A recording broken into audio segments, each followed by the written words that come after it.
lang na bumili ng suka. Pero kung Team Suka man ang tawag sa kanilang grupo, ay baliwala naman nila ito kumpara sa Marcos administration na isinusukan na ng mga tao. Ako'y nagtitinda ng suka, pero nakapag-masteral degree ako. Nakapag-doktor of philosophy ako.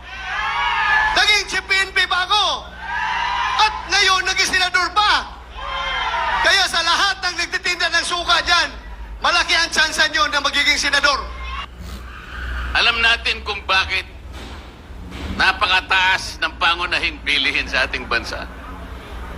Yung hindi kumakain ng suka, hindi nila alam yun. Alam din natin na lubog na ang ating bansa sa korupsyon. Kahit tayo, naaamoy lang natin ay suka. Pero sila hindi nila alam.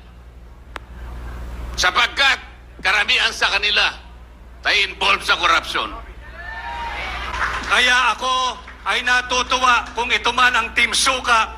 Isa po akong proud member ng Team Suka. At atin pong lalabanan ang Team Sinusuka!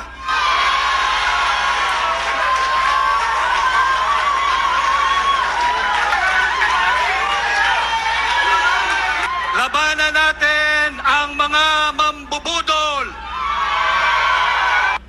Totoo po, inutusan po akong bumili ng suka at bumili ako ng suka.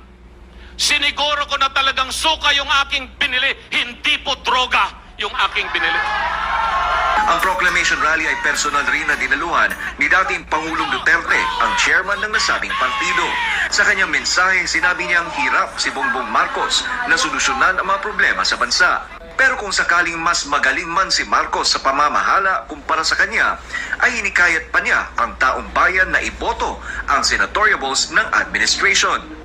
Ngayon, kung yung presyo ng bigas, yung presyo ng pagkain para sa Pilipino mas bababa ngayon,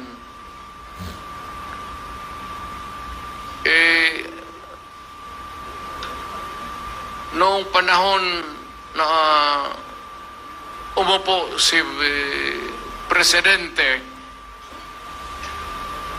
kung mas mababa ang presyo ngayon ng pagkain,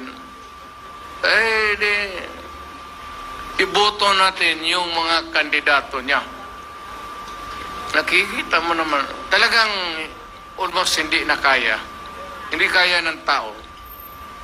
Bukod pa rito, ay muli rin niyang tinawag si Marcos na lulong sa droga.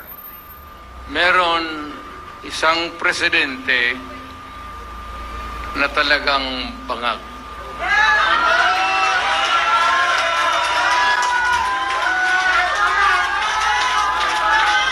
Hindi naman buang,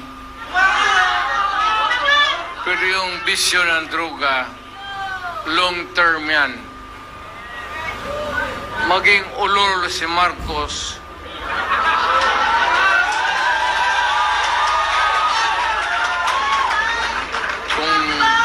maybe constant use of heroin, abot pa siguro siya ng 80. Pero pagdating sa panahon na yan, hindi na siya gumagalaw. Either nakatindig lang yan sa kwarto niya. Sa kabuuan ay umabot ng 6 na